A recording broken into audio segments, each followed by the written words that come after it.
always draw the most money. It doesn't always draw the biggest house. But what's really confounded the people who are old school wrestling heads like the Jim Cornettes and Bischoffs and Bully Rays is that Tony Khan's okay with where AEW's at and what they draw and what they're making, you know, because the shows look great. Why wouldn't wrestling fans be celebrating the incredible achievement of AEW for having this tight a relationship with HBO Max? Actually showcasing the greatest wrestling in the world. And at this point, I am ready to say AEW is the best wrestling anywhere in the world right now. It is, you know, and it's that's something that I think about a lot, you know, like trying to reconcile being like a more progressive person with being a wrestling fan, because traditionally, I mean, pro wrestling was always about making money, you know? It was about, you know, working the fans, getting the butts in the seats, getting the most money you can. You know, WWE's whole thing was, I'm going to buy all my competition. So, you know, basically just like extreme capitalism is what pro wrestling was. Right. But I feel like it's like we're in a new era. Like, we know it's fake. Like, we understand that this is storytelling, and it's turned itself into, like, now it's an entertainment medium. It's not a grift anymore. You know what I mean? It has evolved so much far beyond that I think if your only goal in pro wrestling in 2025 is to make as much, like, make the most money you can without giving a shit about, like, the actual art of it, like, I think you're in the wrong business now. You know what I mean? I agree. I think that I think what's upsetting. I think we're at a place now where the money should be second to your passion for the craft. I think we see it in the competitors, in the wrestlers. For the longest time, it was wrestlers came into the business because it was just the only option for them, or it's something they stumbled onto, or most of it was, you know, former athletes, football players who got injured or something. Their football career is over. They stumble into pro wrestling, or they're bouncers at a club or something. Right. And one of the Briscoes recruits them or something. Yeah. They find out, oh, here's a way I can make money on weekends. And it's just kind of became literally the DDP story. But now it's so many people now are just, they grew up as fans. Yeah. And they have a passion for this. They want to do it, not because it's like, how do I make the most money? It's just like, how do I make the best art? Yeah. Doing. But see, let's be honest with ourselves. I think when you get these old heads like a Jim Cornette or a Bully Ray or somebody like that, they see a Kenny Omega and they go, what a fucking mark. Yeah. Because Kenny has something besides just drawing the biggest house motivating him. And he's not trying to grift love anybody. of the game, baby. Yeah. Right. It's a love of the game situation, and I think that's what these guys are missing out on. Now, I think there is something fair to be said that these guys go, look, when you're young, it's okay to do love of the game, but you're going to get older. You need to make money so that you can pay for all the fucking surgeries you're going to have, right?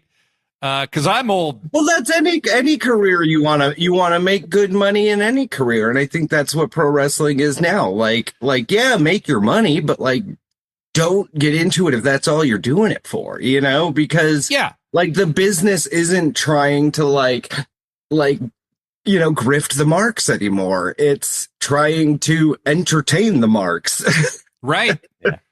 The marks are your friends. The marks. They are a change. And because we are such marks, today we are talking about WCW Souled Out 1997. That's right. This is the hard way. The show where the gender doesn't matter and everything's fucking made up. And like that Republican lady said last week, we're all going to die anyway. We're all going to die. So happy Pride. Happy Pride. Today's everybody. the 1st. It's June 1st for us, but you'll hear this Wednesday. So happy Pride, everybody. Happy Pride. We've got Zerp here today. Hey, what's up, everybody? Zerpie. I have a podcast where I talk about Big Boss Man. You should check it out, the BubbaCast.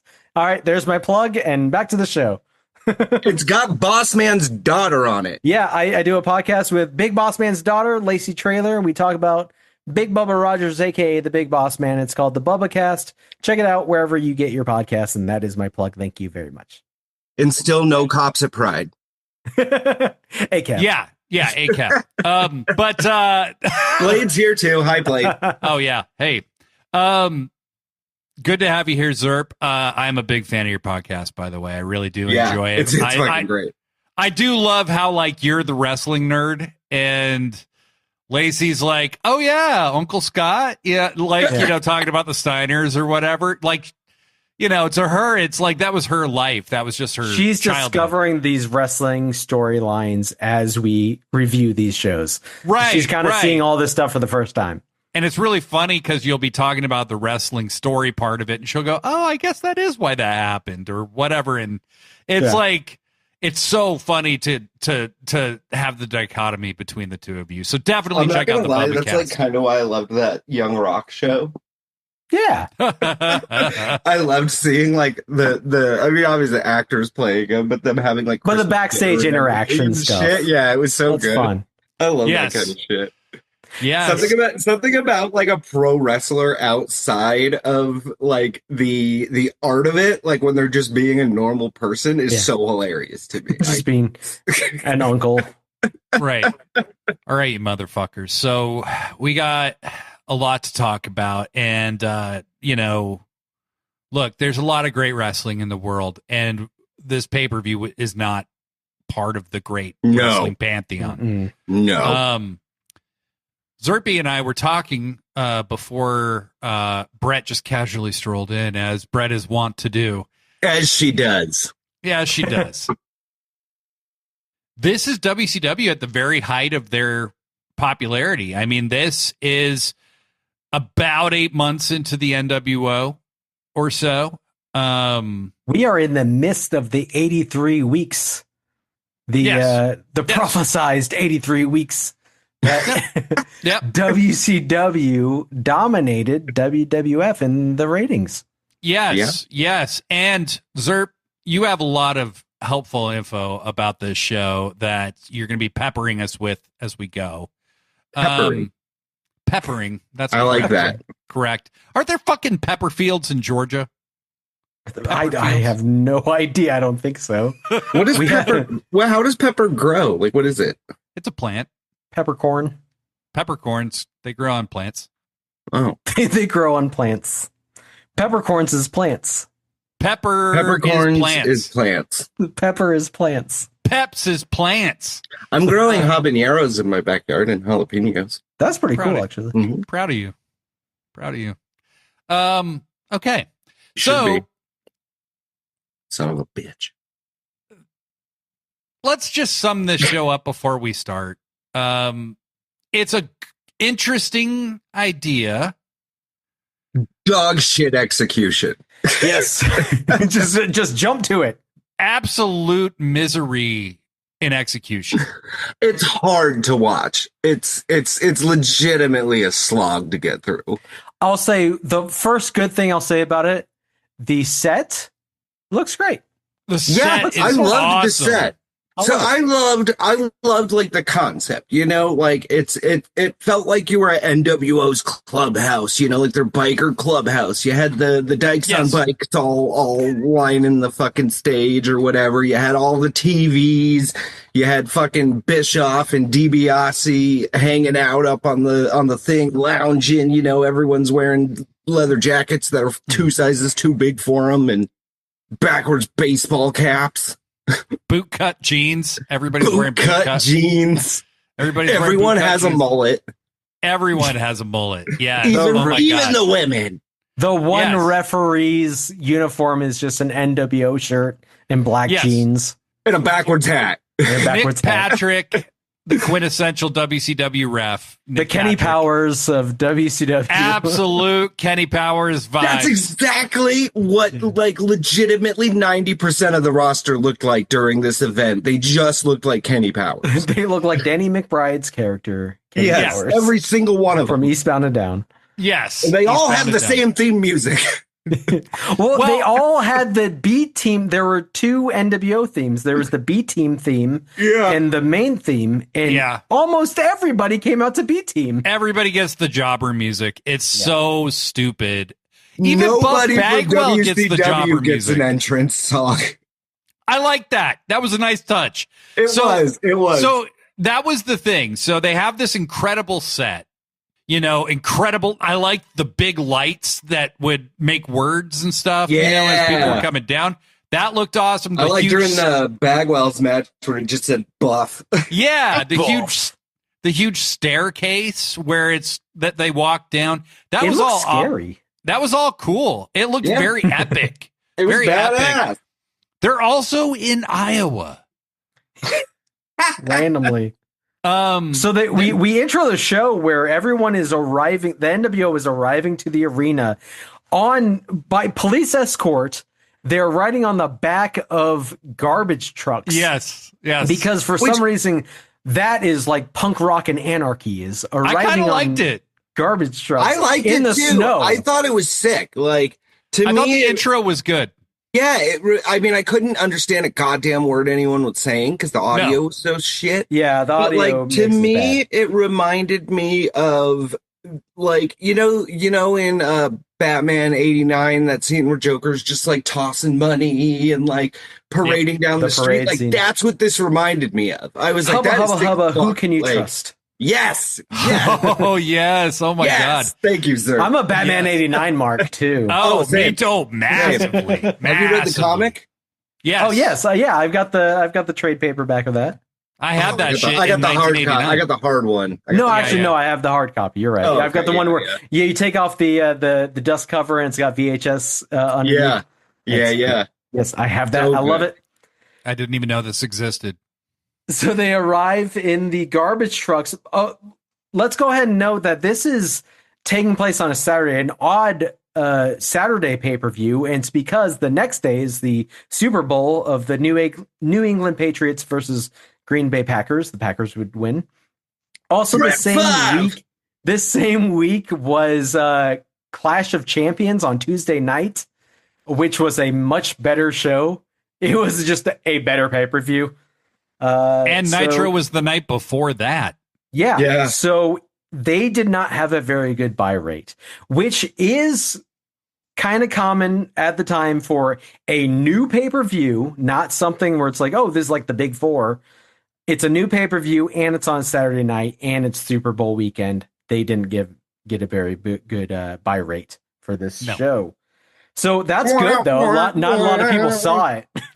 Yeah, no, I'm glad a lot of people didn't pay for this. Can I say Eric Bischoff in the 90s looks like he could have been my dad's brother.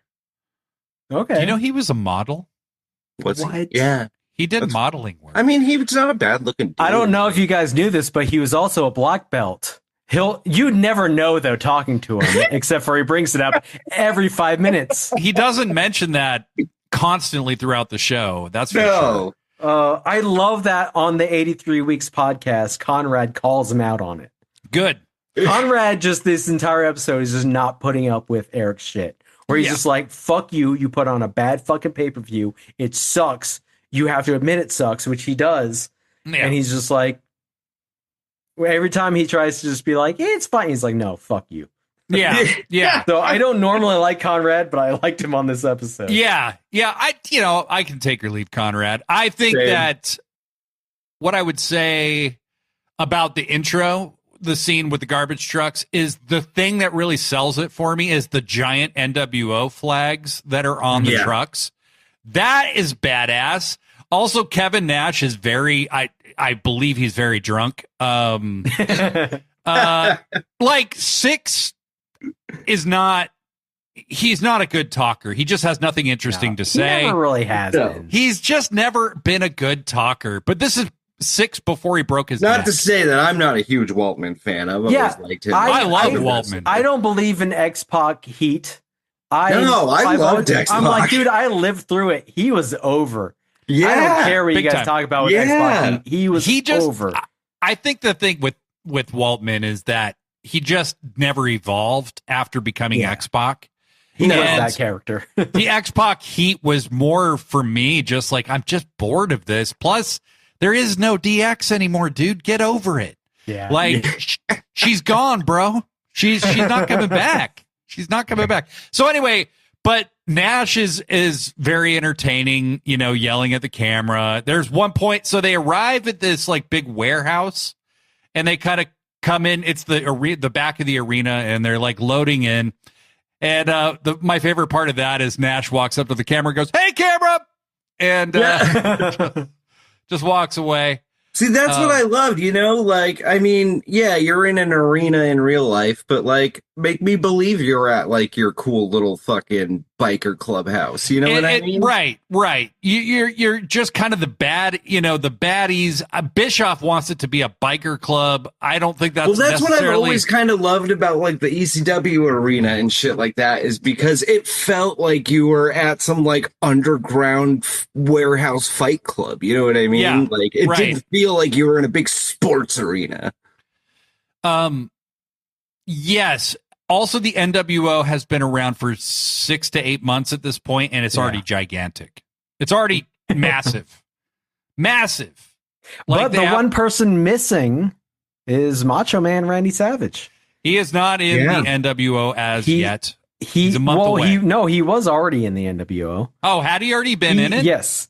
So at this point, this is where Macho Man was always kind of like being a loner character, where he would have disagreements mostly with Hogan, that makes sense in real life. Yeah. And at this time, Macho Man was kind of going off on his own thing. He took over an episode of Nitro where he came and parked his butt in the middle of the ring. He brought out a folding chair, sat in the middle of the ring, and he kept disrupting matches. And no one could wrestle around him until Sting finally came out. And Sting handed his bat to Macho Man, and he turned his back to Macho Man and put his arms out and said, "Go ahead, do what you're going to do." Macho Man didn't hit him, and then Sting goes, "All right, I can trust you," and they walked away together. It was the first In reality, loyalty. at this time, Macho Man was renegotiating his contract with WCW, which included his Slim Jim sponsorship, which he brought with him from WWF. So that's what's going on right now, and that's why he is not at the important stuff, you know? Yeah. That's very interesting. They do talk about him quite a lot on the show. They do. That's weird. So he had already been in the NWO. Another person who's in the main event who had already been in the NWO and was out by this point was the Giant. Paul White, the Big Show, whatever you know him as.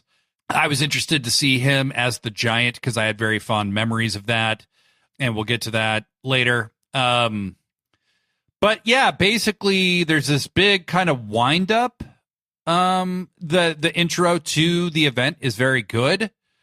And then Bischoff and Ted DiBiase, for whatever reason, take like 300 years to get to the desk. And it looks like they were already supposed to be there. And they don't know when to start talking. And DiBiase doesn't know how to put his headset on. And I want to make a point first. Please. That I'm pretty sure during that intro, there's a part where Scott Hall says, "You smell something? It's us. We're stoned. We're the shit." He says we're the shit. Oh, I thought he said we're stoned. No, that's funny. That's funny. No, that's great. I legitimately thought he was no, like, he says, "You smell that? It's us. Yeah, it's we're me. the I'm shit." smoking reefer, motherfucker.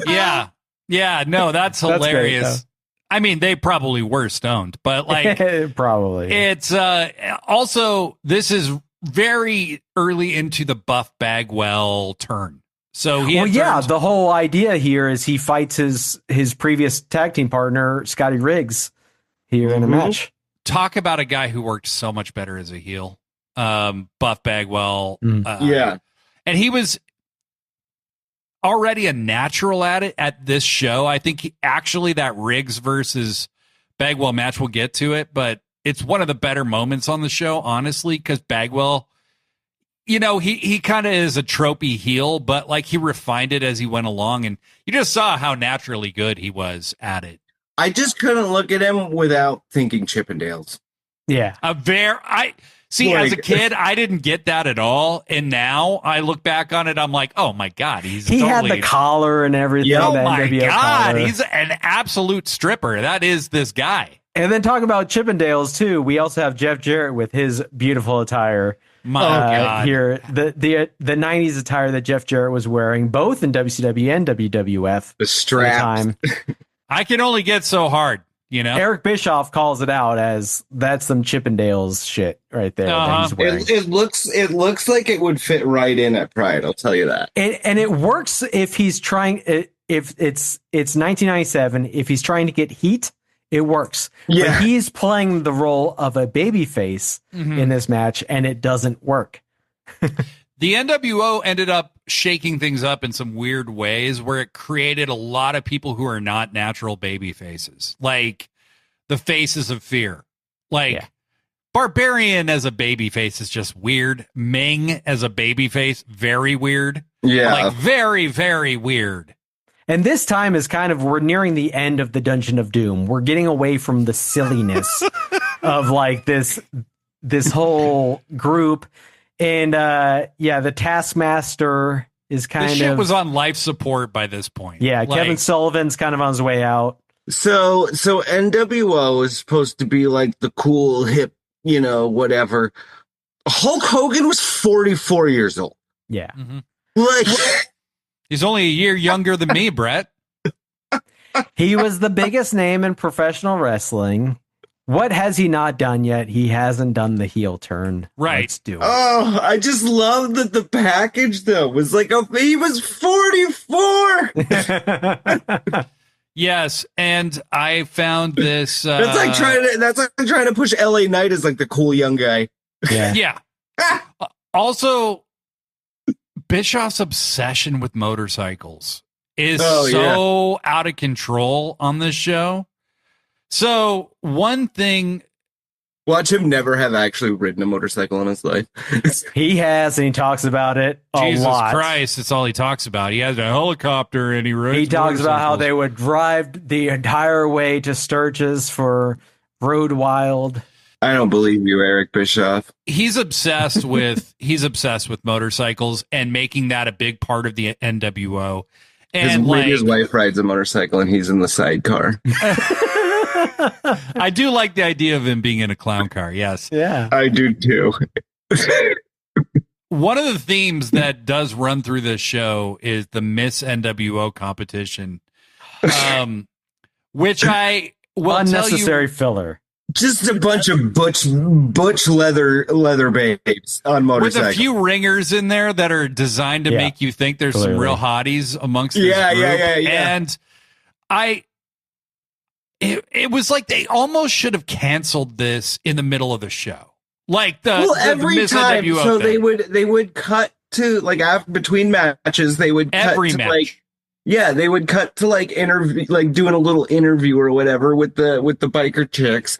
And every time it was like they would try to get them to say like what dirty sexual thing or whatever they would do to like one of the wrestlers. But they can't hear. None of them like knew what to say, so they were just like, These are soccer weren't moms prepared. from Iowa. These you are won't soccer regret moms me. from Iowa. You're expecting them to do improv.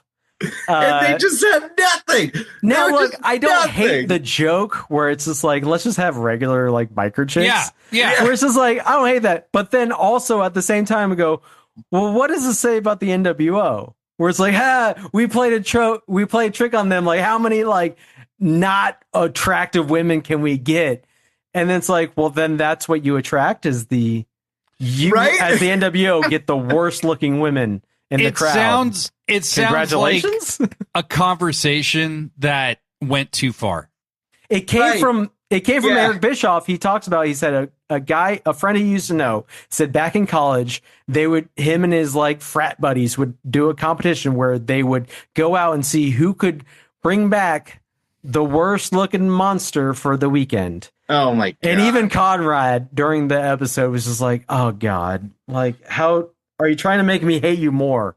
Oh, Conrad God. usually laughs at that shit. Oh, I think Eric. I think that the thing about this show is it's so little of it is focused on the wrestling and so Yeah. little of it is focused on building to anything.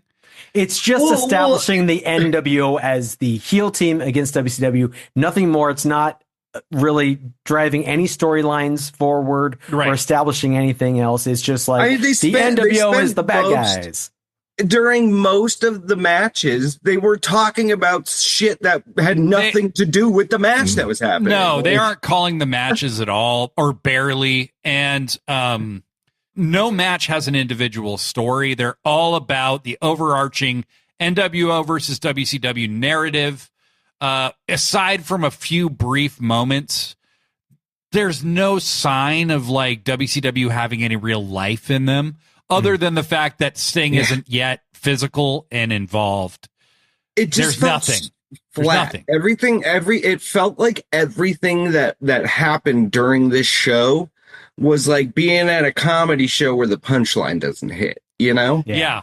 There was very little excitement in the crowd. Like, it was just everything. The crowd was bored most of the time. Like, it was so boring. You hear crowds from this era. These people are loud, and this show is not loud. It's very. I think the crowd is like, is this? What are we supposed to be doing right now? The first match is Chris Jericho versus Masahiro Chono, and the crowd starts chanting USA. Yes, for a Canadian with the Canadian and the Japanese guy. Yeah, and also we're not smart, us wrestling fans. Which even Eric Bischoff, to his credit, is making fun of them on commentary. Yeah, and these guys are idiots. Yeah. One thing that was pretty rad from this pay-per-view, but I mean, there were times where they let it go on for too long, but I liked some of those like cutaways to that fisheye camera. Like, that was pretty sick. Except for, I like the idea of it, but holy shit, every time they cut away, they had a camera on each side. They were on like big boom stands that they were holding up, but the picture quality looked like shit. Oh, it looks terrible. It was not white balanced in any way. One of them was very orange. Well, that's why I liked when they would cut to it for like a quick move in the corner. Right. Like, but I can see that. Like very MTV, very punk rock, and like very extreme MTV extreme sports, like the Dan Cortez thing that used to be on there. It was funny because it's just a fisheye lens. Like, it's nothing cutting edge. And Bischoff would be like, "This is the kind of cutting edge, it was 1997 stuff that you're going to see in WCW." And you can tell they were small cameras. They were very small. It was they were cute. It was. I don't even know if you could call it a lipstick camera like they have now, but like it was larger than that. Is that what was on the stand? Yes, they had boomsticks. They had 2 cameras on boom poles being operated on each side of the ring. Okay, because I was like, why would they have a boom mic being held at ringside? Like, I was very confused by that. Picture of them filming the new 28 Days Later movie? Yes. Where they have the zombie running and they got that rig with all the fucking iPhones? Yeah. That's cool shit. I love it. The whole idea of it is being kind of slowly like not really lo-fi, but low tech. Yeah. And it's like, it gives it a little element of realism. I like that. There was that one movie, Unsane. Did you guys see that? They shot the whole thing on iPhones. There's been a few that have shot solely on iPhone. I mean, it's weird. Like, people have been doing iPhone movies for really, I think, since like maybe the year after they came out. There's been a few movies made like that. It's weird. Crazy. Yeah, I mean, those cameras are fucking great, though. They really are. So, Masahiro Chono versus Chris Jericho. I was actually kind of surprised that that NWO New Japan had already started. Yeah. Because I know it's Muta and Chono, but I didn't realize it was already happening by this point, 6 months into the NWO. I was kind of excited at the possibility of the matchup. The match, however, is 11 minutes long. And, obviously with Nick Patrick being the NWO heel ref, it kind of throws some fuckiness into the quality of the match. And Chris Jericho is the generic, let's go, babyface guy at this point. So there's some fuckery. Chono is also recovered from a very serious neck injury and has had to change his style to be more of a brawler. So it's an okay match. We get a table spot. Featuring one of the teeniest tables you've ever Yeah, that was a Japanese table right I there. was like, did Chono bring this table with him? Yeah. Because like this, He brought this that looks from like the Tokyo Dome. yeah, this looks like a New Japan table. Oh, Jesus Christ. Jericho gets knocked backwards through a table, which you really didn't see much of to that point in this Attitude Era is not happening yet. It's not real yet. Yeah. No, this is definitely not. But this is early 97. This is early 97. This is 2 months before the Bret Hart Stone Cold I Quit match at WrestleMania. So like we are not anywhere near the real Attitude Breakout era. So but yeah, we are currently, what's happening in WWF at this time is we just had the Royal Rumble where Stone Cold was eliminated by Bret Hart. Nobody saw him got eliminated. He got back in, eliminated like 3 other people, and then they awarded him the winner of the Royal Rumble, but then they go back and say, Gorilla Monsoon says, nope, we're going to go ahead and still keep you as the winner of the Royal Rumble, where you're going to have to defeat the Final 4 at the next pay-per-view. They do the Final 4 match. The Final 4. And that's how he gets his title shot. That Final 4 match is really good. And also for what the rules were, that was such stupid rules. You could get thrown over the rope. For what the rules were, it was awesome, but we should have invented the Vader scale after that match because Leon gets busted open bad, like so gnarly. And like, I mean, it's very similar to his match with Hanson where you're like, Jesus Christ, can this guy keep going? Like, why is this guy still wrestling? The Vader scale, that's great. The Vader scale, after the Muta scale had already been invented. You can only have one scale. So anyway, Chono, I mean, match-wise, what else is there to say? Chono hits a big boot, pins Jericho. It's the Yakuza kick. The Yakuza kick, right. Which Bischoff calls the Mafia kick, which I'll allow because that's just localization. They're just they're localizing the criminality of the kick. Yes. It's an okay match. It's like, all right. Who is the dork that is hosting the Miss NWO thing in between the segments? So this I forget his name, but this is someone who Conrad even said like this was like your right-hand man. People are reporting to Bischoff. Bischoff's like, no.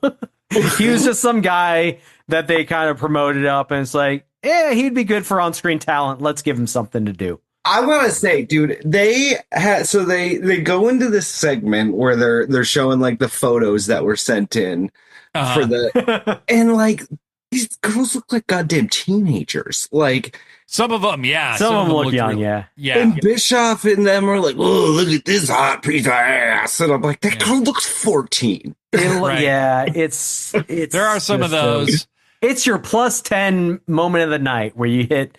All right, ahead 10 seconds. No, ahead 10 seconds. Keep doing that. Yes. Well, and this guy hosting it is like some probably local radio guy in Iowa or something, but he worked for WCW. He was employed by WCW. He was definitely giving generic shock jock douche. Like he was giving Girls Gone Wild energy to me. Oh Christ. But yeah, so then they show us these ladies, this fine selection of soccer moms that they've rounded up, and they make it very clear that they wouldn't pay any transportation costs.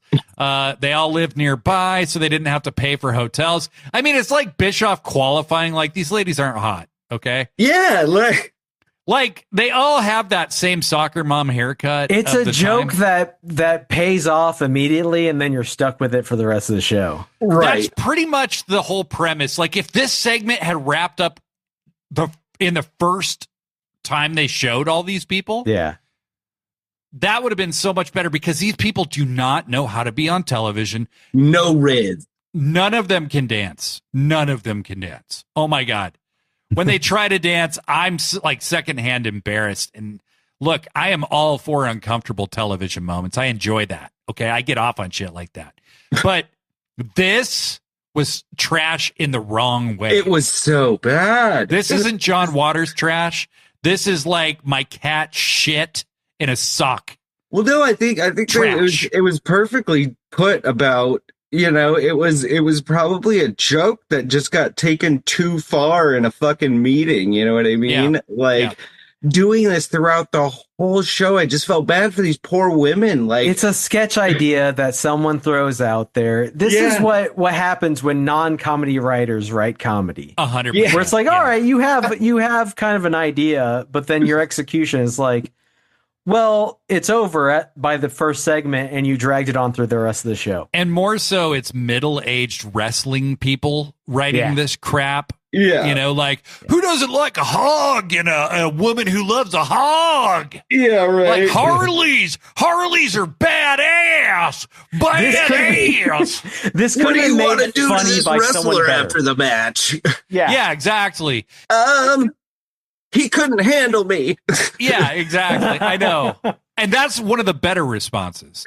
And like, but it was the fact that you could like see it in their reactions that they're like, fuck, I don't know. I'll give him a hand job. Expecting them to just come up with something interesting or funny on the spot when they are not prepared to do the so. They are not talent. You're treating them as talent. And then also just they can't hear you. So it's just a shit show, which at least credit to the guy doing the questions and everything. He knows when this isn't working, skip it, move on. Let's just go. Right. He just kind of moves on to the next thing. He'll make a comment saying, oh, the miracle ear isn't working. We'll move on to the next thing. I was just about to say that. So, like, there's that lady that they get to, and I'm like, okay, this woman is in her late 40s, 50s, maybe.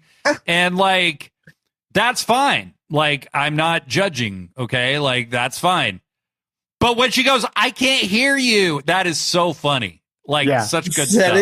Setting unexpected non-comedic people up for the joke and it not landing is like the story of my life, though. Like, in like most interactions, like I'll be at the check stand at like a grocery store and I'll make some like fucking quip hoping the like cashier riffs on it and they don't. And then I'm like, oh yeah, most people are dumb. Don't you love that when you're like, that was funnier than you made it? Yeah. Like, that deserved a laugh. Oh, I know. Everyone should have applauded me. No, I will. That's what I will do is I will push on my joke, and then I'll even do that thing where I explain why it's funny, and because I know people hate that because that's the thing is like you get it. Like nothing says a good joke like explaining it. Exactly. No. That my brother was famous for explaining all of his jokes. Oh no, he really thought he was so funny. So match number 2. No. Yeah, match number 2. Can we please move the fuck on? Jesus. We go on to Hugh Morris, who's representing the Dungeon of Doom. He's taking on Big Bubba Rogers, the subject of my podcast. Big Bubba out here. Was he a cop? He wasn't a cop here, was he? He was a corrections officer. Oh, okay. Okay. He looked like a dirt bike. He looked like a motorcycle guy. Yeah, he was a motorcycle guy. Yeah. He really just looked like a motorcycle burnout guy who stopped doing meth and gained 100 pounds. Exactly. Yeah. Like he was probably part of the Angels back in the day. Yeah, and he's got a kid now, so he's just hanging out at home, drinking beer and missing the road. Yeah, and just trying to stay off the radar of the law. But he is the law. He's facing Hugh Morris in a Mexican death match. Okay, so I was confused by this as well. We're in Des Moines, Iowa. No, Cedar Rapids, Iowa. Cedar Rapids. Why is this a Mexican death match? Well, it turns out that Hugh Morris was not the original opponent. It was supposed to be Conan. Wait, no, that doesn't make any sense. Conan was part of the NWO. No, Conan at this point wasn't part of the NWO. He was in the Dungeon of Doom. And Bubba turned on the Dungeon of Doom to join the NWO. Mm-hmm. And Conan was still... Why was Conan ever in the Dungeon of Doom? I don't know. It didn't make any sense. Like they have Kamala, the Shark, Big Bubba, and the Conan. Zodiac. And Conan. The Zodiac. Oh my God, the Zodiac. Yeah, just another Ed Leslie. Yeah, I have the Zodiac action figure. You got the action figure? I didn't. I didn't pick it up. I was like, this is not from my era. But now I've been watching more WCW. I'm like, I kind of want it. Yeah, it's worth having. It's worth having. So I did take note here that at one point during this match, we had a close up of the kid in the crowd with Sting face paint on, but it's specifically the face paint design of the NWO Sting, the Jeff Farmer Sting. So we found the only Jeff Farmer fan that ever existed. The fake Sting fan. Yeah. I said that kid deserves to get picked on because who the fuck is a fan of fake Sting? Yeah, exactly. He's like, no. There's a better Sting now. There's a better Sting. Not. He's not better. I love Hugh Morris's gear during this match. Just a fucking random tie-dye shirt that looks like it was from like a casino. Yeah, he dressed for a street fight at least. He's got the jeans and the tie-dye shirt. Yeah. It looks like the top of him is just biting off the Dudleys, and then the bottom half of him is just what he showed up in. Also, can we talk about Bubba, who clearly has tucked his NWO shirt into his tidy whities? Yes. Underneath his leather pants. He's wearing leather pants. I'm going to give Lacy a bad time for just like, your dad was a dork. Also, when you have a gut like he has in this match, because, Ray Traylor was one of those guys who, like, his weight fluctuated a lot. Yeah. Like, he'd have times where he was, like, really, really in shape, and then times where he kind of wasn't. And whatever. Like, he's a great wrestler. Mm-hmm. But, like, he had a big gut at this time, and it's like, dude, don't tuck your fucking shirt in. Don't tuck your shirt in. It's not cool, man. Dude, as a guy who's had a gut and not, I never tuck my shirt in. Untuck your shit. I will say, dude, when he trimmed up for that last like run in WWE when he was like Dark Boss Man. Dark Boss Dude, Man. he was fucking I loved that. I mean ACAB, but like the hardcore division matches were so fun. Oh, dude, when he was like feeding Big Show or Al Snow his dog and then fucking dragging Big Show's dad's corpse and shit. Yep. Oh my God. Big Show jumping on the casket. Daddy, using the car from Blues Brothers. Yeah. Oh, that's right. Yeah. That's right. With the big siren on it. The loudspeaker. Oh my God, it was Ride him in rawhide. Unhinged. Jesus Christ. Which Lacy had to point out to me that because I was like, wow, there's weird connections between that movie and your dad. Because I was like, when he was Big Bubba, his costume was very much Blues Brother. He'd come out in the suit with the hat and everything, and he'd come out to the what was it? The Tommy Gunn, or not Tommy Gunn? It was the Peter Gunn theme. Dun dun dun dun dun dun dun dun dun dun dun. Yes, which was from that movie. Blues it was Brothers. Featured in that movie. Yeah. So, and then Lacy goes, well, also he had the car when he dragged Big Show's dad, and I was like, holy shit. Yes. And she's like, I've never even seen the movie. I was like, you need to watch Blues Brothers. It's really great. Oh my it's God. a subtle comedy, but it's good. The first one is really good. It's amazing. You don't need to see the rest. But yeah, you don't need to see the rest of them. But no, the first one's really good. We were brought here on a mission by God. But yeah, so this match is a nothing match in my opinion, mostly. Really, the only thing that happens that really matters is the end, where Bubba, who has been Jimmy Hart's out there. Jimmy Hart's out with Hugh Morris because Jimmy Hart was a member, had turned on Hogan in '95 to join the Dungeon of Doom. He yells to Nick Patrick at one point because Big Bubba is just delivering obvious low blows to Hugh Morris. And Jimmy Hart's trying to point out to Nick Patrick that that's happening, but this is also a Mexican death match. So what the fuck are you talking about? Yeah. And I don't understand the rules of it, except for all I know are the rules are this. It's not a pin count or a submission. It is you have to, you can't, if you don't answer the 10 count, you're done. It's a last man standing match, basically. And and Bubba wins by running Hugh Morris over with a fucking motorcycle. He basically like pulls this woman off of her motorcycle, struggles to start it, and then runs him down. Hey, that was cool though. And I will say Bill DeMott, total piece of shit, but he took a great bump. Yeah, he was a trainer at the PC WWE who got kicked out because of basically the best era of wrestlers coming out of the PC were all complaining that he's a piece of shit. Yeah. No, he was a very homophobic, racist, terrible person. He took a hell of a bump off this bike. Yeah. I mean, I was like, dude, jump, get out of the way. Better than that like corkscrew belly flop he tried to hit off the stairs. That was... Oh, yeah. So he tries to do the no laughing matter moonsault from the entrance ramp, which I was like, that's pretty cool because it's all the entrance ramp is just steep stairs, which is scary looking at where like there's no railing. When people come out, you're like, oh, don't fall. But he goes up there and it's like, oh, cool. He's going to do the no laughing matters moonsault off this. And that's not a moonsault. He just spun in air and then kind of turned around and missed. He got about he got about a foot and a half off the stair. Like that is the worst looking moonsault I've ever seen. The live band is just like kind of scattering. They're like, all right.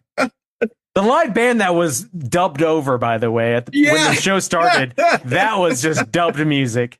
You know, I don't think we missed out on much, guys. Live music in wrestling, it's very suspect. Never good. I don't think it's ever really worked. The monitors aren't good. Well, I mean, either that or you got Lemmy out there forgetting all of the words to the game, which is crazy because there's not many. Which they didn't know he was going to show up until the literal second that he showed up. And they're like, "Wow, Lemmy's not here. We don't know." And then he just walked into frame. They're like, "Oh, there he is." Knowing Lemmy was probably fucking sauced on Jack and Coke. Oh yeah, 100%. Lemmy didn't remember 1 minute of his life. Like at all. Like, he didn't. But lived it to its fullest. So good on him. Yep. Yes. I saw him. I saw Motorhead the year before he passed away. And he came out on stage when they start and he just yells, "I ain't dead yet, motherfuckers." And then they just start ripping, dude. It was badass. That's metal, dude. Oh, goodness. Well, so next match, Jeff Jarrett versus Mr. Wall Street, as you know him more as IRS. Father of Bray and Bo. Mike Rotunda. Captain Mike Rotunda? Are you serious? Yeah. So I thought the whole Mr. Wall Street gimmick was the gimmick he came back with after IRS to join the NWO. But no, he started Mr. Wall Street back in like 1990 in WCW. Yes, he came out one day as Mike Rotunda, and he goes, "You know what? No, now I am Michael Wall Street," and he started his new gimmick. I believe was he not the founding member of the York Foundation, and then with Terry Runnels as Alexander York, the computerized man gimmick. That sounds familiar. And then he left, and they pivoted to Terry Taylor. Ah, yes, and I do believe that was his gimmick, but he left like very unceremoniously, just disappeared from WCW TV and appeared shortly after in WWE and as IRS. Yeah. And he did his old run, Money Inc. with Ted DiBiase, who's now on commentary here. Yes, and calling him his business partner. Exactly. Yes. And so he was still going by Michael Wall Street, though, here, but he would, Wall Street. Around this point, he would start being known as VK Wall Street, which was just Vincent Kennedy Wall Street. Yeah. Which is the same thing as like when the New Age Outlaws left WWE and then went to TNA, and they were the Voodoo Kin Mafia just because the initials are VKM. Like, what do you think that's doing to Vince? Do you think he gives a shit? Like... That is some of the most absolutely atrocious bullshit I ever remember happening. You didn't love the Voodoo Kin Mafia? I'm like, you guys are so pilled up and like creatively bankrupt. Yeah. That is one of the absolute most pathetic attempts to be edgy that I've ever seen in my life. And I've lived through Triple H's entire career. Which is kind of crazy because like I think it's like Road Dogg and Billy Gunn were always good about like being funny with their like shitheadedness. You know what I mean? They were just like, they proved exactly why they weren't in WWE. It was cringy. It was just straight up cringy. It was watching going, oh, guys, it's not as cool as you think it is. It really isn't. I love y'all, but nah. I didn't even see it till years later. So like for me, it's just like going back and watching it. And it's like, you guys, what the fuck? What the fuck is this? This is garbage. It's absolute trash. And that whole like trying to redo the DX thing with WWE in TNA. It's just like you guys have such try hard. We wish we were still there energy. Yeah. It's so bad. Oh, it's so God. bad. Well, in this match, Yeah, anyway.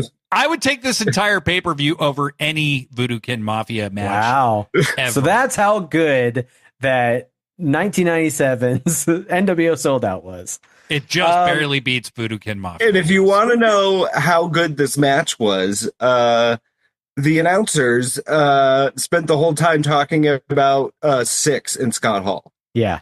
who were not in the match. That's correct, and weren't even on camera. Also, We should also talk about that members of WCW have come through the crowd. They have been seated they kind of did. ringside area. Arn Anderson looks 75 years old. Arn Anderson, we got Sister Sherry with Harlem Heat.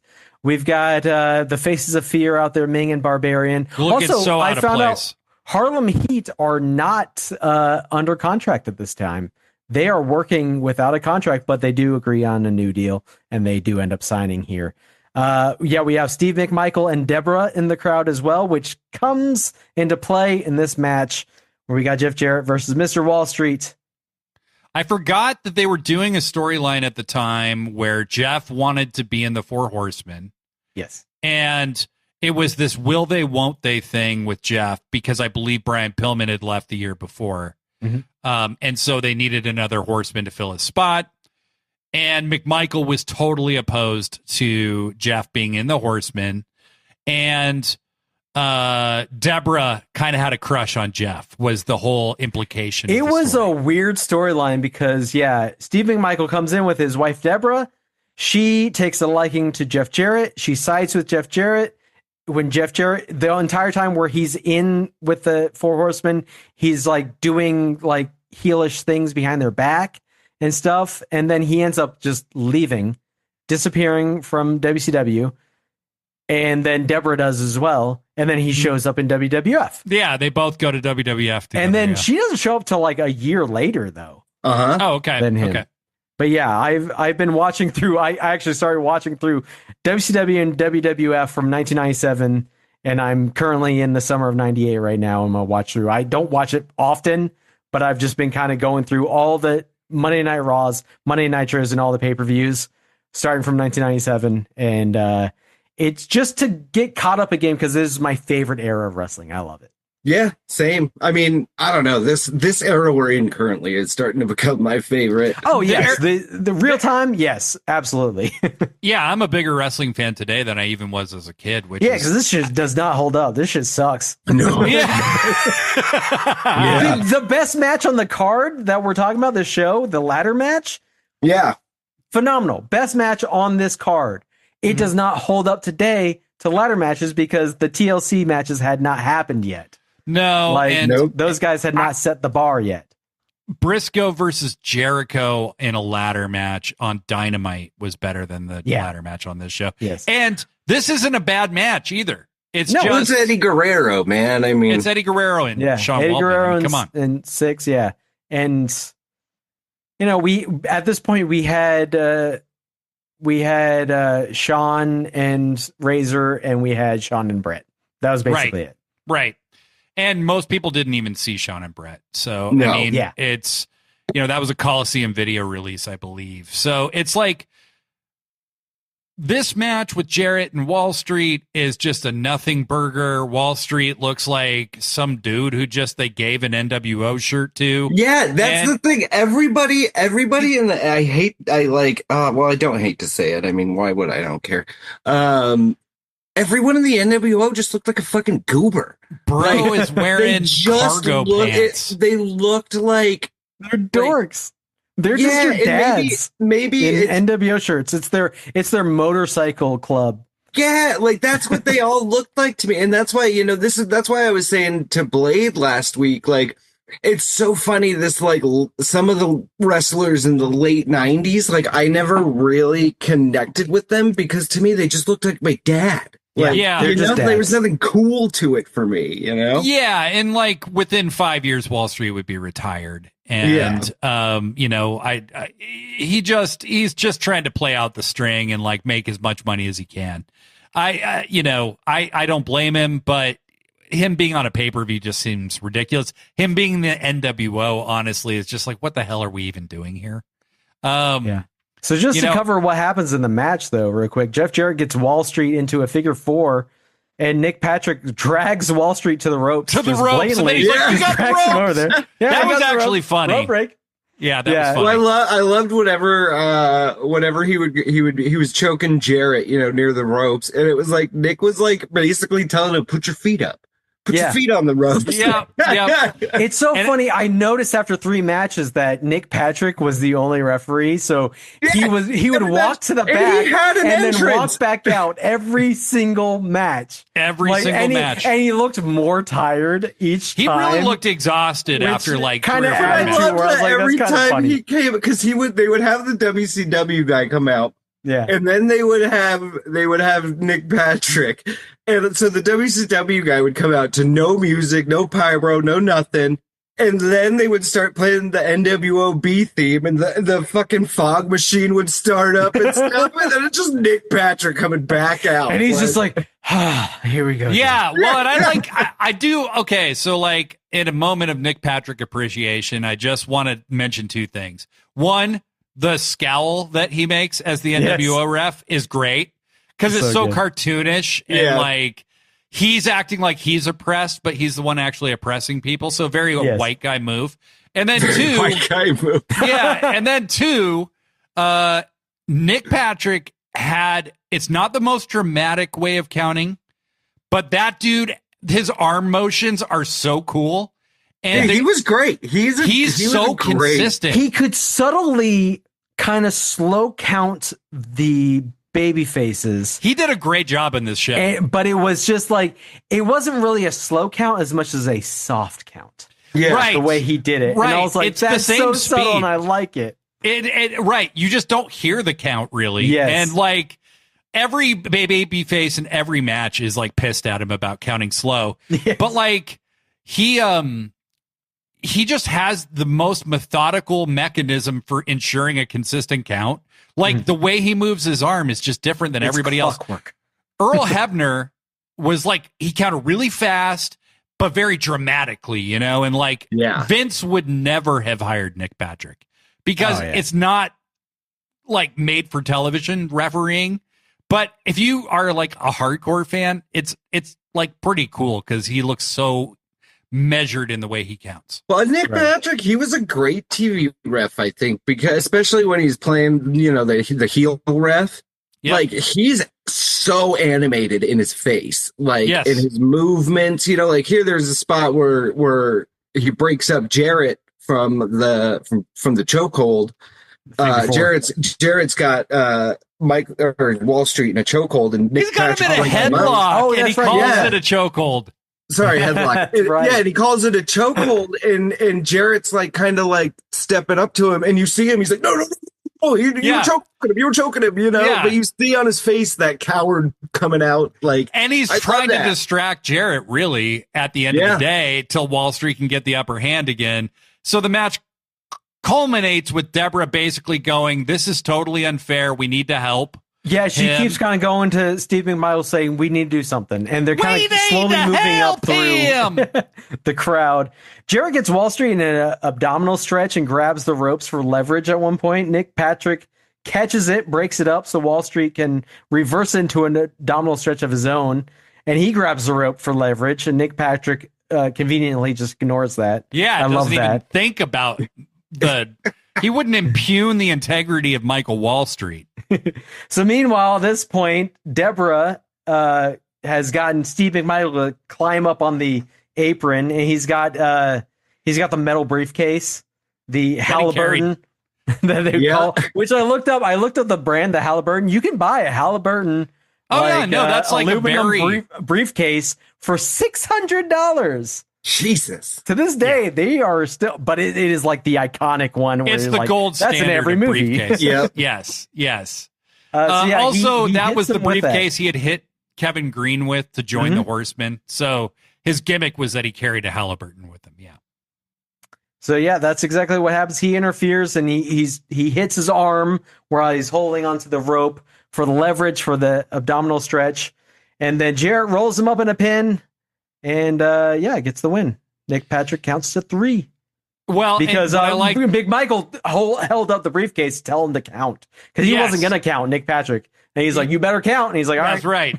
Well, I like that he does the 1 count and then he hesitates, and then McMichael holds it up and he goes 2, 3. I'm sorry, sir. Yes, absolutely. Yeah, that was good. Which I did not remember that there were other babyface wins, non-NWO wins during this pay-per-view, because I went into this going, oh yeah, the only non-NWO person who won was Eddie Guerrero. But no, that was not true. We had a couple wins here, and this is one of them. Yep. We did. Yeah. We had, next is when we get our Buff Bagwell Riggs match. American males. I'm sorry. I was so distracted this entire match because of Riggs' pointy little mini white boots. All I could keep thinking of was, so during the pandemic, it was really trendy for like in the punk and rock music scene or whatever for women to be like a desert hippie motorcycle girl, and they all wore those little pointy white boots, and so that's all I could think of during this was just like hipster Coachella desert women. All I could think of is how much Juice Robinson is like Buff Bagwell. Oh my god! Oh wow, that's actually a great observation. Yeah, he's very much the same. Yeah. Okay. And also, I really appreciate how Buff had turned on Scotty Riggs to join the NWO. That was kind of their initiation. You got to turn on somebody. Turn on your partner. Yeah. And so Buff had done that. This is the beginning of Buff Bagwell, a character that gets a lot of shit because people in the business didn't like him very much. But you know what? I loved Buff Bagwell. I thought he's a local from around my parts. When I got my hair cut as a kid, the woman who cut my hair, it was probably like a Great Clips or whatever. But she had a signed 8x10 of Buff Bagwell in the mirror. Oh, that's awesome. That's cool. So he came and got his hair cut by the same woman. And I was like, I'm getting my hair cut by Buff Bagwell's hairstyles. That's great. And now I'm bald. So do with that what you will. You don't see that 8x10 anymore. That's too bad. Right. I think Buff shows in this match, he was really meant to be a heel.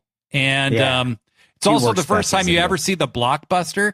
But what I love the blockbuster. I do too. And it's become just like a standard move now. Yeah. But what I like a lot is that Scotty Riggs is wearing the exact same attire that he wore in the American Males. Yep. He's still in that gimmick. Like, nothing says Jannetty. Like, I'm not even going to change my gear to signify the moving on. Like, Jannetty just... Luckily, though, he did not stay the Jannetty. He then eventually became part of Raven's flock. Right. And so he had the whole grunge attire and everything. Yes. And that was his gimmick. Yes. That was cool. But, where he had the eye patch and shit. Yeah.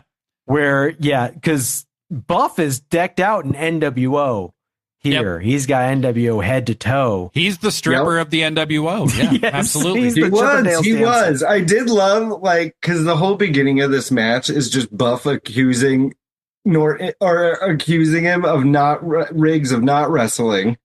And I love that he goes outside of the ring and he just looks at the camera. He's like, hey, if he's not going to wrestle, I'm leaving. Yeah. Yeah. No, he had a lot of great heel charisma. He had a great, those take to cameras. We, on the recent episode of the BubbaCast, we talked about Spring Breakout in 98, where they were at Club La Vila for Nitro. And he was out there because his tag team partner was Scott Norton. They were Vicious and Delicious in the NWO. And delicious. And so he came out and he was just ringside for Scott Norton's match. And at one point, it cuts to the outside and he's talking to the camera and he just goes, hey, if you could adopt me, would you? And then it cuts back to the match. And I'm like, what the hell was that? And I love it. That's very much that's where I'm like, yeah, he's Juice Robinson. I'm Buff. and I'm the stuff. I mean, come on. That was fucking quintessential, man. In WWE 2K24, when you create like a tag team or whatever, you can create like, you have to pick like the name that the announcer calls them. The build name, yeah. Yeah, and so I always use Vicious and Delicious for like a ladies tag team. That's fantastic. That's great. Yeah, that's Buff Bagwell and Scott Norton. That's Vicious fantastic. and Delicious. All right, let's. So I don't think there's a lot to the match per se. Yeah. It's just Buff. Well, this whole pay-per-view was, to me, still kind of like that era of wrestling where it was mostly just big dudes hammering each other with. The problem with every match on this card was everyone wrestled as if it was a lower mid-card match on a Nitro. It was very slow. It didn't really build to anything. Nope. It was slow in rest holds, and it's like, guys, because they weren't trying to accomplish anything. Because they're not blowing off anything. There's no finish to any storyline here. No. Where it's like, oh, we build all month to this big finish, but it's like, we're not wrapping anything up. This is just a nothing pay-per-view where it's just random matches. It's a very, unfortunately, kind of Trumpian thing of like celebrating the existence of the NWO.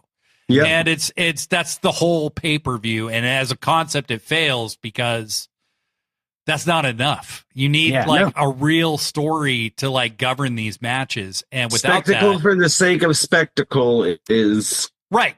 And like once you see the stage, you've seen it. You know, there's like and then you have to stare at it for 2 hours and 45 minutes. And it's like, thank God this isn't a 4-hour show or something, but like, it's just not enough. All sizzle, no steak. Yeah. All sizzle, no steak. And so not even that much sizzle. Buff hits the blockbuster, gets the pin. That's it. That's the end of the match. Still has to grab the tights. Yeah. He does. And you do get to see his jockstrap for a minute. You get to see some butt cheeks. Some butt cheeks. Some butt cheeks. Some buff and Ted DiBiase goes, I think I saw a girl in the front row pass out. God. Then there's some more next match. Terrible Miss NWO shit. Oh, more of this in between matches. Again, it's between every match. We don't even need to talk. Skip through it. You don't need to see it. It does not pay off. The payoff is just Eric Bischoff making out with a random woman. And it's like, it's not funny. It's not. So he did that for nothing. It falls completely flat. Next match, we get DDP versus Scott Norton. DDP still kind of in like this arrogant gimmick. He's not the DDP we know and love from like 98 with his big rise where he's world champion. This is kind of DDP still got the cigar and everything he comes out with.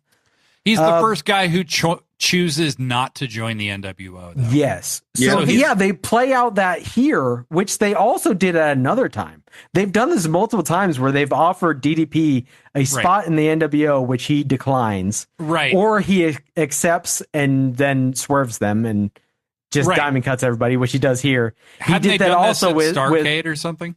He did it with the Outsiders. I can't remember when it was. Was it at the end of this year or at the end of the year before? That's what I'm trying to remember. I can't remember. I think it was maybe that was previous at the end of the last year. He's the first guy. It must have been in 96 because at the end of 97, Hogan loses to Sting. And then they do it again in 98 when they split off to the Wolfpack. And then they offer him a Wolfpack shirt, but he gets attacked by Hogan and Rodman. So he doesn't even get to answer it. Fuck yeah, the worm. The worm versus the mailman. Yeah. Well, they spend most of this match talking about Norton being a doorman, so they do. Bischoff tells a really long story about that. That he was a really respected doorman, and then he like says at an establishment, and then at one point he calls it a bar, and then he's like, I mean establishment, and it's like, did you think we didn't get that? I mean, I thought you were talking about a strip club, man. Like, I will say, trying to be like super DDP cool, might have been the coolest looking motherfucker on this show. DDP is awesome. He was cool. DDP had aura, and he was. I hate that people stole that word and ruined it. Yeah. But aura actually means something, and DDP had it. So yes, I believe it was at the Starrcade or on a Nitro before. He was the first one to ever get one over on Nash and Hall.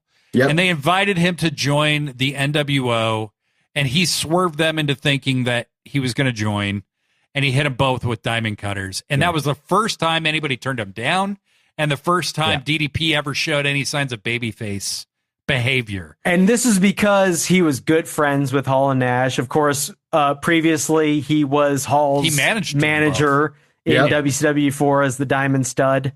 And Vinny Vegas, he managed. So yeah, so they go way back, and they've always had great respect for each other.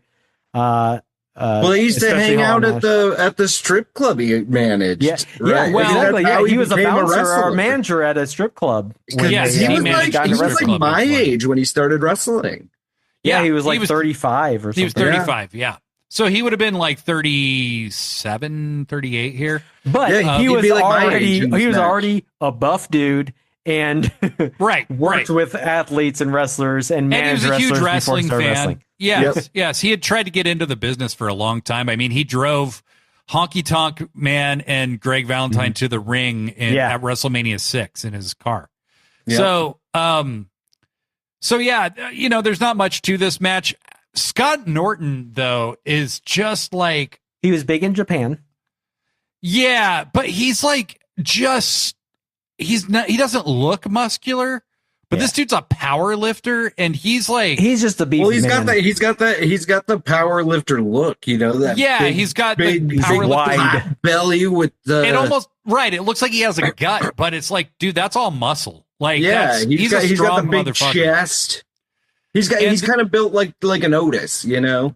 Yeah, and this match basically devolves into them surrounding DDP, like all the jobbers and buff show up. I did want to point out that at one point, Norton slams DDP into the steel steps outside the ring, and Bischoff says that reminded him of a bad accident he saw the other day on 285 in Atlanta. And I just want to point out that I drive on 285 every day to and from work. So nice. You're like, that's that was actually I know. Like, he was talking about. Seen it. Yes. Yep. And basically Vincent and all the fucking job nerds run out with Buff Bagwell. Norton seems like kind of like, what the fuck, guys? Right. And they had to calm him down, like, don't worry about it. He's cool. He's with us. We're going to recruit him. We're offering him a shirt, which he accepts and puts on. And even then, who would fall for Scott this? Norton's like, what the fuck, man? I want to beat this guy's ass. That's what I'm here for. Right. Well, they keep cutting to him. Hits him with a diamond cutter. But he just keeps going, no! Yeah. And then he gets hit with a diamond cutter, and then he does hits everybody with a diamond cutter. DDP's hand in the end, though, and then gets hit with the diamond cutter, and then DDP just starts beating the shit out of everybody. He hits one diamond cutter. I think he hits it on Norton, and then he runs. Then he punches a bunch of dudes and runs away. He runs hits like the five lowest.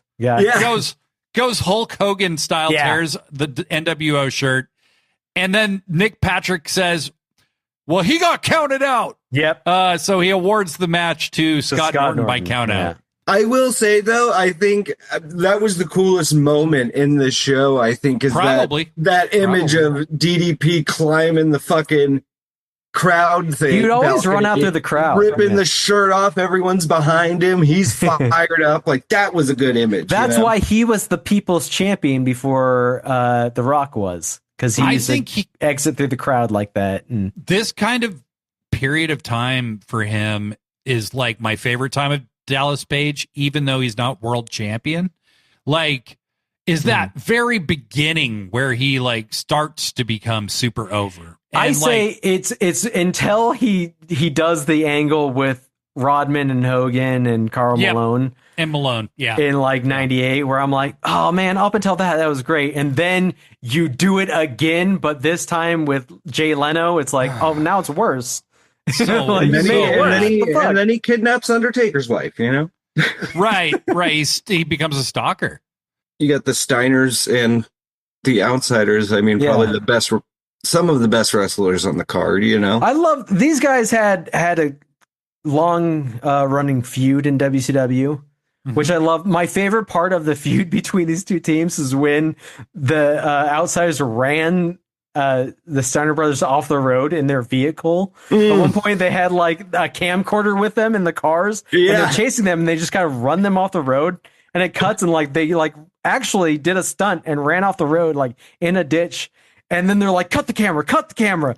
And then for a week, we didn't know if the Steiner brothers were alive. Well, like if they lived or died. Yeah. Yeah. It was a ridiculous storyline, but I love it. These guys had a great respect for each other. I think both teams and great chemistry. Great chemistry. Did a good job. I did put the first note I have here is that Scott Steiner has tiny little tassels on his boots. He does. They were adorable. And he has the Roddy Strong shitty little boots. Like he has. Yes. He does. He has those little white boots that Brett was talking about. Kind of. They're not as pointy, but like they are the Roddy Strong shitty little boots. What was killing me in the match with Riggs was that he had his like pants tucked, like he had the boots tucked into his pants, so like you couldn't see the boots. You know. I know. Like. Yep. I did like Rick's gear in this though. The 90s like sunset colored fucking zebra print or whatever. I also love that Rick always wore mismatched boots. Yeah, he always did. Yeah. And I love that. That was always a cool little detail. Part of his he was the little dog face gremlin. Well, and that he also had like, mental issues or whatever. And that But, this is like for Rick, it's more of like a continuation and modernization of what he was already doing. They both come out in biker jackets, which is a little edgier for them at the time. But Scotty's in the vinyl, like shiny singlet. And then he's got the silver weight belt that kind of looks like. Yeah, it was like a studded weight belt. A studded punk rock like he looking bought it weight at belt. A Hot Topic for weightlifters. Totally.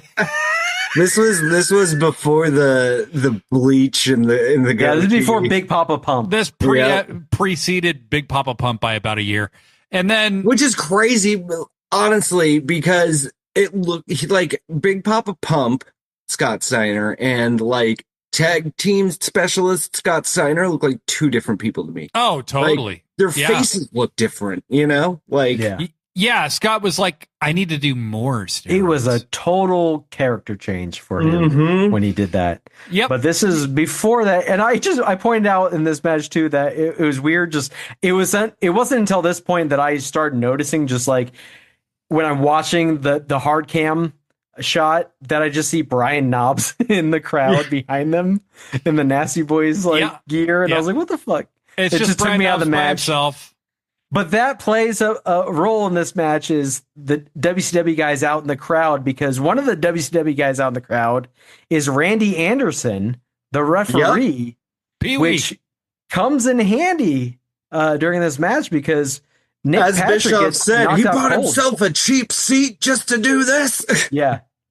So Nick Patrick gets knocked out cold on the outside. Randy Anderson runs in to make the count, but before he slides into the ring, he stops and asks Rick outside the ring, "Is this cool? Is this cool, man?" And then Rick's like, "Yeah, go." And he slides in the ring, and he counts. But I'm like, Rick doesn't have any authority. What are you talking? Yeah, you're a licensed referee. Get in there. Well, and a couple things about this match. This is kind of like the beginning of the decline of the Steiners as a tag team. Just a bit. They had been the arguably best tag team in the world for the entire 90s, in my opinion. And that's that. I'm not even saying that as a diss. I mean, this is just like, as an attraction, they didn't feel quite as special anymore. No. And when Scott turns on Rick a year later, it really feels like time for something to change. And Rick was really getting kind to the end of his career. He was, and they wrestled such a physical style that's just not something that you can do for too long, And so, I would also say that Scott Hall. This is peak Scott Hall, like where he's a great bumper. He sold so well for everybody. I love Scott Hall. One of the best working big men of all time. His punches look great. Scott Hall, in my opinion, has the best working punch of all time. I love so it. Good. Like, his punches look like they killed people. And he just did everything really, really smoothly and well. Like, his whole Razor Ramon run had been great. And he just felt cool as fuck. He did. Well, and I mean, he looked great in this era too. Like he looked fucking. He was healthy here and just on top of his game. Yeah, this is like maybe a year before he really starts to fall off. But or this is the year he starts to fall off. Well, it's weird because 1998 he kind of stops showing up for a while. He's kind of there intermittently. Right. And there's this whole storyline going on with the Wolfpack and everything splitting off from the NWO, and now you got two factions. And they had to then try to write him into that story where it's when he finally gets back, who's he going to join? And you expect him to join Nash, but no, he sides with Hogan. Right. And then he's just gone again anyway. And then they just bring him back, and it's well, now he's just a drunk because that's what he is. And they made that the storyline. And it's this is uncomfortable for everybody. Yeah, ends up with his wife writing an open letter to Bischoff and WCW. You're enabling this, you're not helping this. Sir, he is at rock bottom. Please help him. Yeah, exactly. So the match ends with Pee Wee Anderson, who's not the ref in the match, making the count. And Bischoff basically says, well, that's not going to stand. He fires him to Monday night. He fires him for doing this. Yeah, he fires Randy Anderson and he gives the belt back to the Outsiders. Yeah, and then the following week, Randy Anderson comes to TV with his family and his children, and then Bischoff has to tell his children, "No, your father is still a bum, and he does not get his job back." Yes, your father is still a bum. Yes, I love it. It was funny. I'm telling you, man. Jesus Christ. If they had stopped growing the NWO, I don't know, I would have added Bagwell, but not everybody else after Bischoff joined it. Yeah, but then you get Kurt Hennig at some point, and he's great too.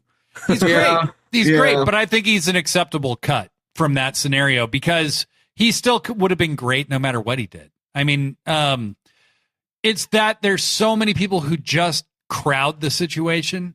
I mean, I know we wouldn't have gotten this excellent pay-per-view, but I agree. I think that was the problem with the NWO in the long run, was it just became too oversaturated with everybody to where it became you were watching almost, it was two different shows. There was no WCW stories really happening. It was just nothing but NWO. And it was the Bischoff turn was done so well with Piper. I remember I had never seen anything like that at the time. And Bischoff here is only maybe a couple months heel. So he's still finding his groove, but I think of the NWO really foundationally as Hogan, Nash, Hall, Six, and Bischoff. Yeah. And everybody outside of that equation is somewhat expendable, Macho Man, though, I get, because it also, I like that his whole thing with working with Hogan on and off kind of made sense because the career was like that. Yeah. They were him coming in rivals and still feuding with him. Yeah, and they were going to go back and forth of being teammates and bitter rivals. It was just always going to be that way. Yeah. Destined to forever. Yes. So forever. We got a rap album out of it, so that's great. Oh my God, hey, did we though? I got that shit on vinyl, bro. You got the special. Yeah, I got the record store day. Record store day, yeah. Yeah. They're trying to give that shit away. I think you can still get it. So, but I would say for this match, Nash bumped a lot more than he normally did in this match. He took some of the Steiner's big moves. He also did his 5 moves of doom. Of course. Yeah. He didn't quite get to the jackknife, but he did everything else. And, Kevin Nash has a presence about him that does feel very legit. And so I think this is a good matchup because the Steiners can't bully these guys, and neither can the Outsiders. They're not going to fuck with these guys because in a legit fight, I bet the Steiners could take them. So, certainly Hall, but probably Nash too. So this was a fun match. I thought this was one of the better matches. It was a lot of fun. This was one of the better matches on the card. And even when, when the Steiners won, you had a great crowd pop for it and everything. It was a cool little moment, but then. And they were no strangers to each other. This rivalry went on for a long time until even when Scott turns, it is during a match with NWO involved. Right. So it's against these two, isn't it? Yeah. Where they do their pose where Rick gets down on all fours and Scott, poses above him. But this time he just did the double axe handle on his back. And Scott had already cut off the mullet too at that point. So, but he hadn't bleached. I don't think he bleached his hair yet until but he did have the goatee. He had a beard, and when Scott grew the beard, it's like something's changing here. Something's definitely motherfucker walked out with a tiger. That's the coolest goddamn. That's right. Yeah, that motherfucker walked out with a tiger. Steiner math. Need I say more? Greatest promo ever. Yeah. And when is it? I'm putting that over Pipe Bomb. When has anyone else made Roid Rage a character? You know what I mean? God. Like that's Big Papa Pump. Basically, is just so great. I've eaten at his Shoney's multiple times. His nephew now is basically his gimmick is just Roid Rage. Yeah, yeah, exactly. I will say, dude, what's his name? What's his fucking name? Oh, Braun Breaker. Braun Breaker. That guy is intense, man. Like, when he gets in the ring and does his little like pose in the beginning, where he's like, he's got a good spear too. My God, he's best spear in the business. But he looks like blood vessels are bursting in his brain. He's a Steiner. Oh my God, he sure is. Yeah. Yeah, no, he's Jesus Christ. I've only seen clips of him. I've never seen a full match or anything, but like he reminds me a lot of Brock Lesnar, honestly, like young Brock Lesnar. He's got that energy, the explosivity of a young Brock Lesnar. Yeah. Well, that's what some of those spears he's hit, like the one where he ran down the ramp and just fucking jumped. That was sick. From a few weeks ago, I saw a clip of it and I was like, holy shit. Like, he's one of those guys where I'm like, you know what? I wish him all the best. I do. When I was still watching, up until earlier this year, like he was one of my favorites. He's interesting. Yeah. And I like that he disavowed what his dad did too. Yes. With Giselle Shaw, that I thought that, it's not easy to go against your dad in public like that. And he made the decision to do that, which I thought was smart. And dude. Yeah, it's like, that's cool. At least I know I'm not supporting that by wishing you well. So, so anyway, next was a ladder match with probably the best match on the card. Probably. Definitely the best match on the card. Easily. For the U.S. Championship, Eddie Guerrero, who is the champion going into this, against Six, a.k.a. Sean Waltman, a.k.a. X-Pac. Compared to what I think most people our age are used to, it's a pretty tame ladder match, Yeah, and as I mentioned before, this was after all we really had for ladder matches in mainstream wrestling was Shawn versus Razor and Shawn versus Brett. Yep. And not a lot of people saw that Shawn Brett match. But so that's kind of where it was for and Eric is putting that over like crazy on commentary about how oh my God he is. Scott Hall was like, oh, he's known for his ladder matches. He taught him all this stuff.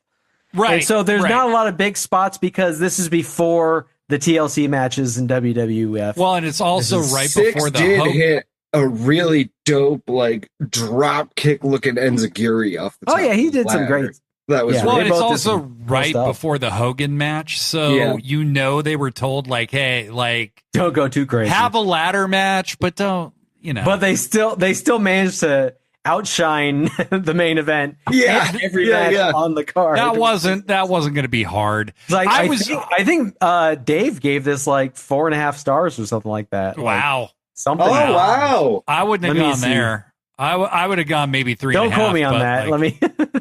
Yeah, I would have maybe gone 3.5. I did like the idea of the finish, but I thought it felt flat. The finish felt flat because the way that they did it, it was just there was nothing. It's not anybody's fault. They were fighting over the belt at the end, and then Waltman falls off, and Eddie dropped the belt. Well, because Eddie cracks him. Yeah, and so Eddie had to go get the belt and grab it, and then be declared the winner. Yeah. So.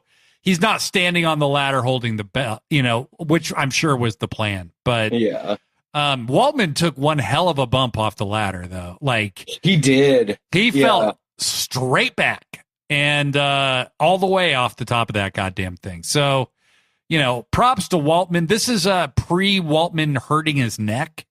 So this is prime Sean Waltman, where he's physically at his best. And I was always a big Lightning Kid guy. I actually got broadcasts of global wrestling on ESPN, and would watch the Lightning Kid versus Jerry Lynn. That was what really introduced me to cruiserweight wrestling. So we're talking 91, 92. This is before he was the 1-2-3 Kid in WWF. We had that great match with Sabu as the Lightning Kid too. Yes, you dropped that in Discord, and I love that match. Where Sabu brutalizes fucking Sean Waltman in some high school gym in Minnesota. But no, like anyone listening who hasn't seen it, go watch that match. Like it's a great little gem of the match. Great update. Meltzer gave it 4 stars. Okay. That's which better. Seems reasonable for the time. Seems reasonable. Yes. It's not a long match. It's like 13 and a half. It's almost 14 minutes long. It's shorter than the Steiner Brothers and the Outsiders. By the way, he gives the main event, I think, -1.5 stars. Yeah, well, deservedly so. Should we just move on to that? Yeah. They do declare Miss NWO. No one cares. Eric Bischoff makes out with her twice. Did y'all catch when they were doing that segment, where they had the women come up and pose or whatever, and they were showing their little, card with the facts on it? For the last 3 ladies, they showed the same card for 2 of them. I did not notice. Of course. Whoever it was, because it was occupation grain inspector. Oh my god! Yes, that was someone's like, I made a hilarious joke. Yeah, isn't that funny? Yeah, I want to know if that woman knew Bischoff was gonna make out with her twice, because she just said no. I'm hoping. I mean, it's 1997, but I'm hoping they cleared that with from her the start. Yeah, I think they knew who was going to win from the start, and I think this is all the work that nobody asked for. Wait, what was her name? Who was our Miss NWO? I don't know. I just skipped through it. It's Becky something. Becky something. Well, congratulations, Becky something, on being Miss NWO 1997. I will say, as this show, I saw the runtime and I checked the timestamp, during the Guerrero Waltman match, and I'm like, there is 15 minutes left. Yeah, they haven't done entrances, and they still had to do the Miss NWO bullshit. Yep. So the main event's not going to have a finish. Is that what you're saying? The main event had such a short amount of time to go. It ends up being an 11-minute match. Yep. It's not the shortest. For match some reason, on the Hogan show. comes out to the ring with the Dallas Cowboys. Yeah. And no one knows why this is happening. Yeah, well, and while they're in Iowa, Iowa doesn't have a football team.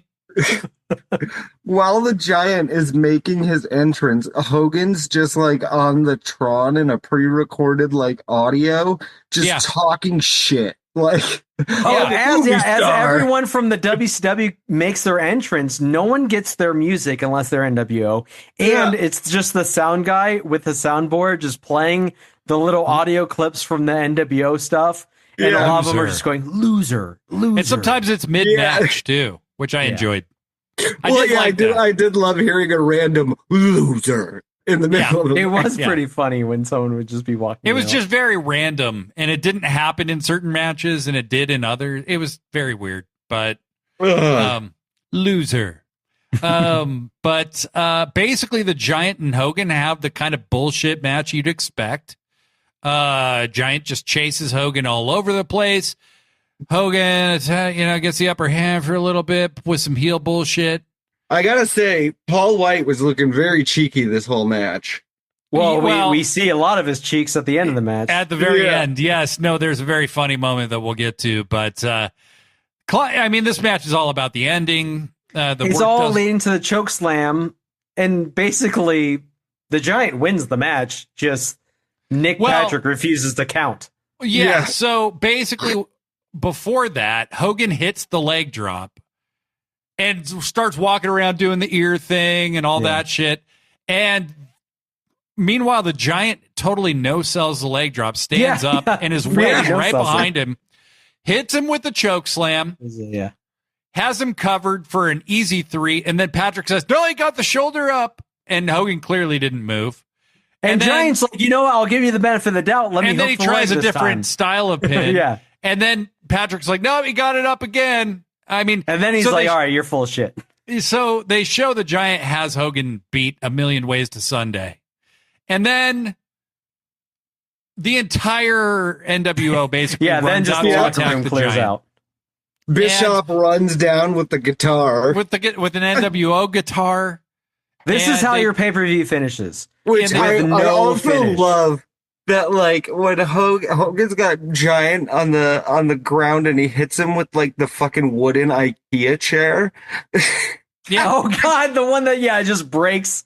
Yeah, it's straight. Like and as soon as they bring that in, you go, this is made to break. Because why would you bring in the little wooden chair that has never been seen at a wrestling event ever? Right. There's steel chairs everywhere. Somebody put their grandma's porch rocking chair just under the ring or something like. Yeah, so you're like, okay, well that's balsa wood, and it's just going. Yeah, to it just explodes upon minor impact. And then, even when he does the guitar shot.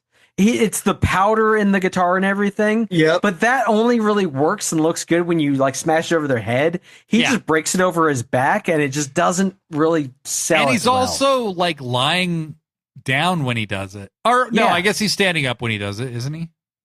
It's just very he is standing and then he goes down and he keeps hitting him with the chair he when he's lying down.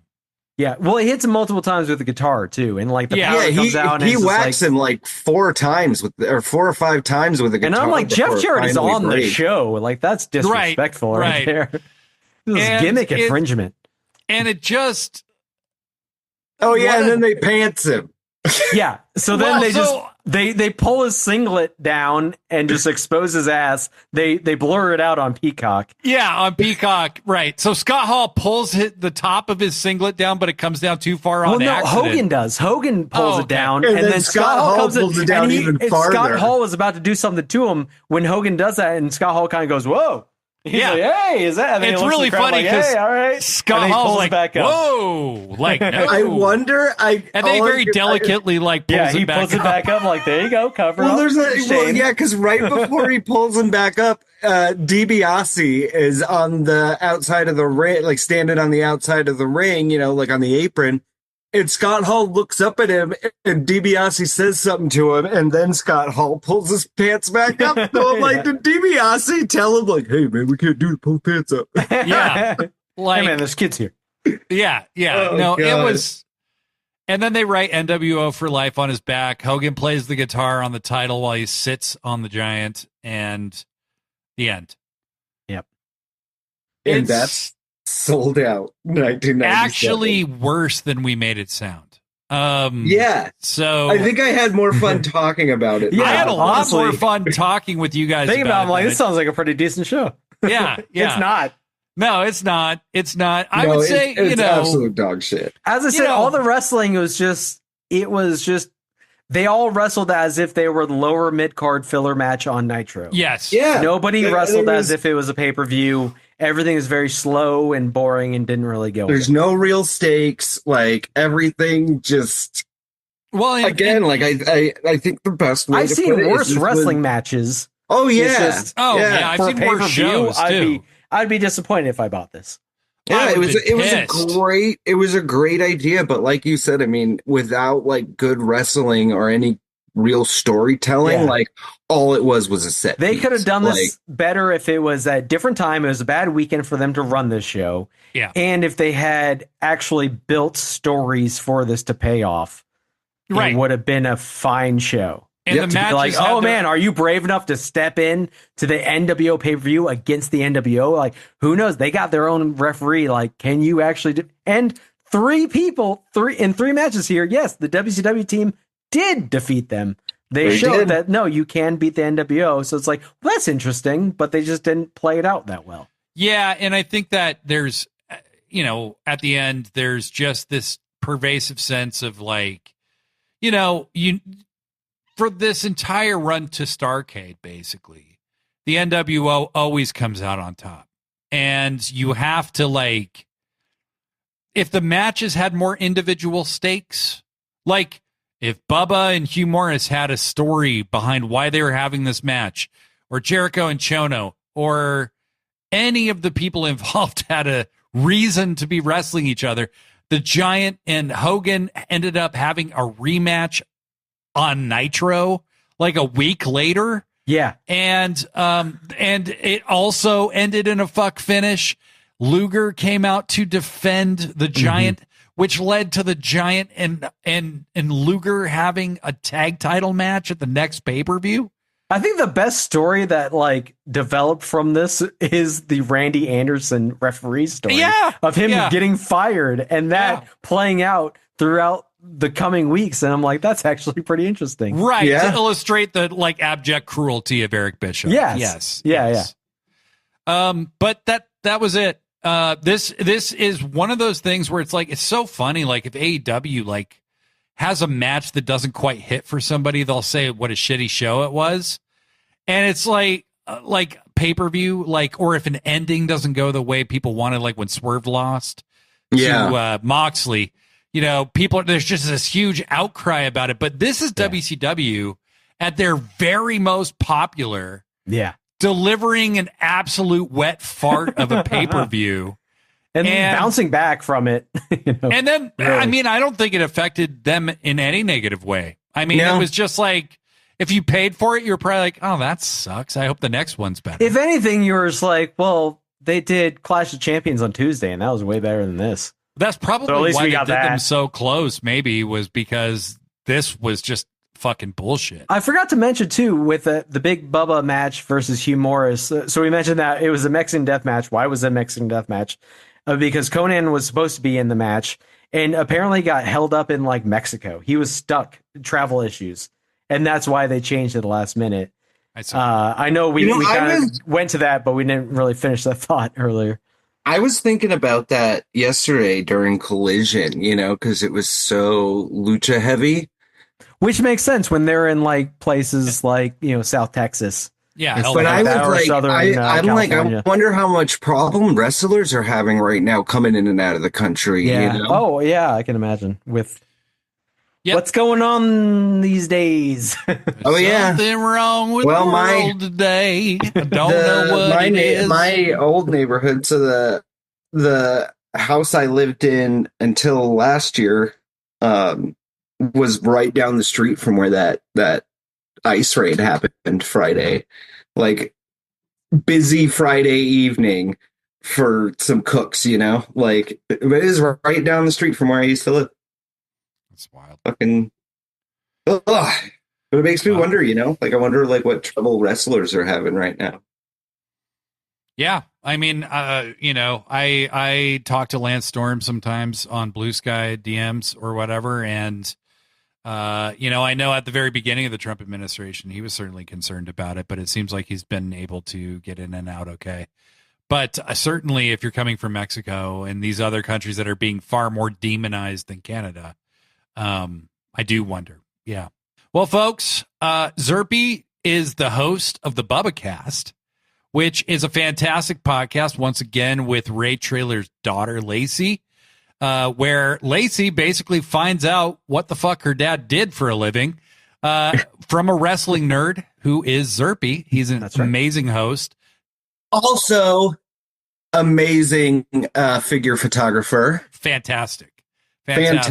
Love getting updates whenever you take new photos in our Discord. Yes. It's fantastic. Well, thank you. You can find those photos on Instagram at Zerpie_MD. New photos, not nude, just to clarify. Yes. Who might have misheard that. No. New action figure photos. They are safe for work. Yes. You can look at these while you're selling things. It's just an SFW. Yeah. figure photography. Yes. Safe for work. No naked Yes. toilet. Absolutely. I'm Blade Daly. I'm Brett Michelle. We're doing Jeopardy next week. Bye.